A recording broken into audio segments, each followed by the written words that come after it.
It's time now for a look through the papers with Deepti Laurent. Hi, Deepti. Hi, Jeannie. You're going to start in the UK, where Conservative members have begun voting on their pick to replace Theresa May as the country's next Prime Minister. That's right. Tory MPs are holding their first secret ballot today to pick among 10 candidates, the man or woman who will be the next Prime Minister. And they hope that person will be leading the country's Brexit process. For this cartoonist, Bob Moran, Boris Johnson is really the front runner indeed. Bookmakers have put him at the best odds. Johnson is, I guess, a force to be reckoned with. He's the one who'll be the victor of round one, according to this cartoonist. The left-wing magazine New Statesman has a great front page today, very pessimistic outlook of British politics. It evokes what it calls a great decline of the Conservative tradition, and you see this evolution of Conservative leaders from Churchill to Thatcher to Cameron, possibly to Boris Johnson, each one becoming smaller and smaller. Now, Boris Johnson launched his campaign yesterday and actually got a boost after a Labour attempt to block a no deal flopped in the Commons. That's right. That really helping his case, because indeed he launched his campaign yesterday saying that he was going to ensure that Brexit happens come October 31st. Nick Timothy writes in today's Guardian that Boris Johnson, in today's Telegraph rather, that Boris Johnson is the only leader who can break the mold.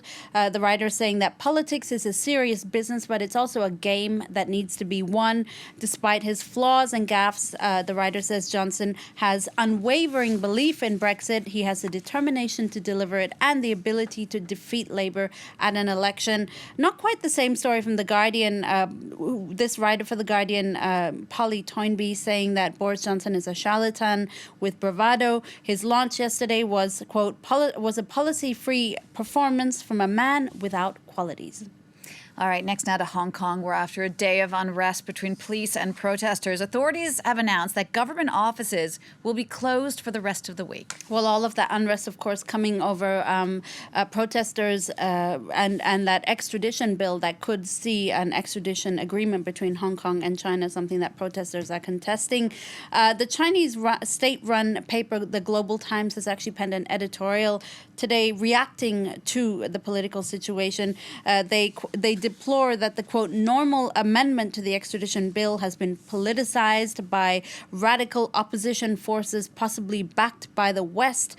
Hong Kong, the editors say, have extradition requests for 20 countries. As the mainland and Hong Kong become closer, they say it's only reasonable that China, too, has its extradition request with Hong Kong, noting that, I quote, the rule of law in China has been progressing. Deepti, a quick word on sports now, and there's some heartache for the 2017 Tour de France winner, cyclist Chris Froome. Yeah, the British cyclist, he suffered a nasty crash in the Dauphiné time trial course in France yesterday. That's a race that's held just before the Tour de France. A gust of wind sent him veering off the road in a downhill stretch. He broke several bones in the crash, Jeannie, a crash so bad that the Daily Mirror says it's put the brakes on Ironman Chris. It's also dashed his hopes, sadly, of donning the yellow vest for a record equaling fifth time in next month's Tour de France race. That's too bad.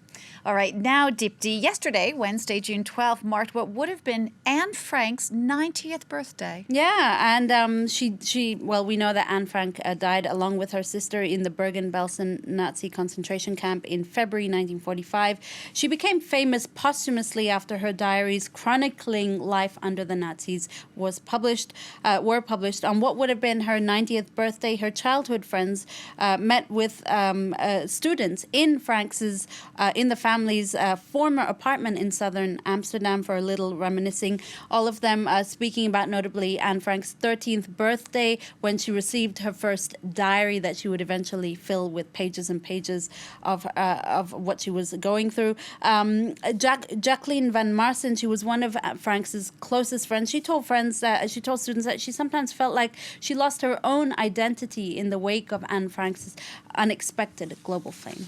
Deepti, just to wrap up now, you've got a couple of studies for us. Let's start with the first one that we all can use on sleep. Well, we were just talking about being tired, so this is really interesting. So it's long believed that you're either a morning lark, who manages a run, meditation, a shower, and a healthy breakfast before 8 a.m., or you're the night owl emerging somewhere around 10 a.m. But a new study in Belgium shows that there are also different profiles. There are afternoon people, so this is not a great profile. You wake up tired. You come to life in the afternoon and then you end your day tired. But you also have nappers, and this applies to me, those who wake up alert but get sleepy around 11 a.m. or midday and need like a little power nap to get them going through the rest of the day.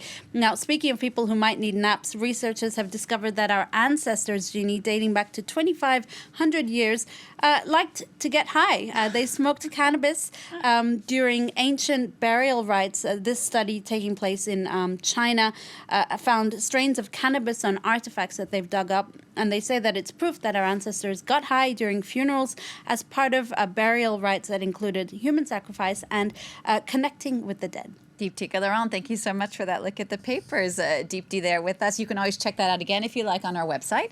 That address is france24.com.